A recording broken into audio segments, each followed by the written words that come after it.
ঢাকা বিশ্ববিদ্যালয় কেন্দ্রীয় ছাত্র সংসদ নির্বাচন আগামী ৩০ অক্টোবর পর্যন্ত স্থগিত করেছেন হাইকোর্ট।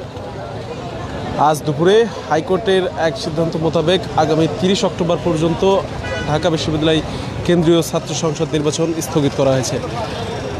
দৈনিক মানবজমিন থেকে আমি সরাসরি যুক্ত হয়েছিলাম হাবিব হাসান মোহন। আপনাদেরকে জানানোর চেষ্টা করছিলাম ঢাকা বিশ্ববিদ্যালয় কেন্দ্রীয় ছাত্র সংসদ নির্বাচনের সর্বশেষ পরিস্থিতি। আপনাদের কিন্তু যদি একটু জানিয়ে রাখি, বাংলাদেশ ইসলামী ছাত্র শিবিরের জিএস প্রার্থী SM ফরহাদের প্রার্থিতা চ্যালেঞ্জ নিয়ে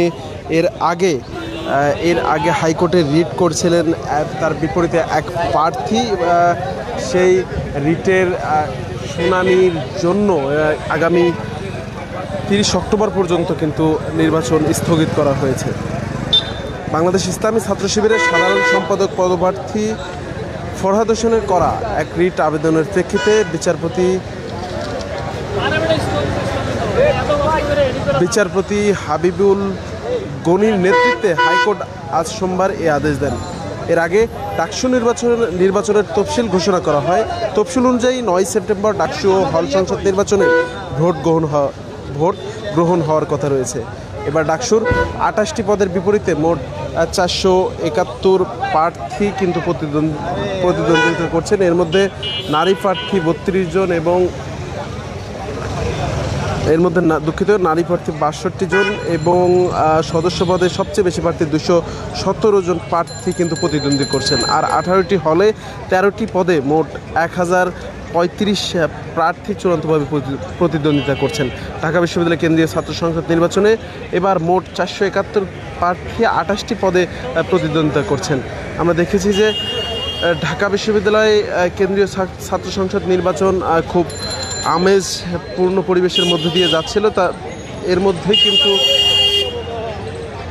এর মধ্যে কিন্তু আজ দুপুরে হাইকোর্টের এক নির্দেশনায় আমরা জানতে পারলাম যে আগামী ৩০ অক্টোবর পর্যন্ত ঢাকা বিশ্ববিদ্যালয় কেন্দ্রীয় ছাত্র সংসদ নির্বাচন স্থগিত করা হয়েছে। আমরা দেখেছি কিছুক্ষণ আগে বাংলাদেশ ইসলামী ছাত্র শিবিরের মনোনীত প্যানেল তারা কিন্তু নির্বাচনী ইস্তেহার ঘোষণা করছিলেন এবং ঘোষণাকালীন সময়ে এই ঘোষণাটি আসে যে নির্বাচন স্থগিত করা হয়েছে, এমন ঘোষণা কিন্তু আসে।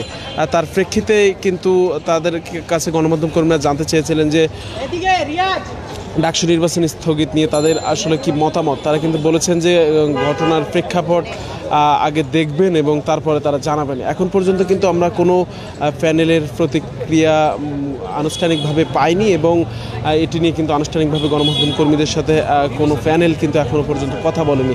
আমরা যতটুকু জেনেছি যে হাইকোর্টে করা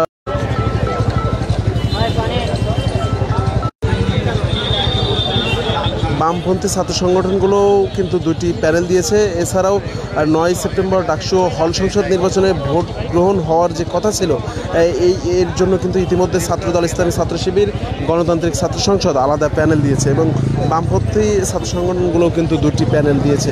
পূর্ণ ও আংশিক প্যানেল মিলিয়ে মোট কিন্তু 10টি প্যানেল এই নির্বাচনে অংশগ্রহণ করেছিল এবং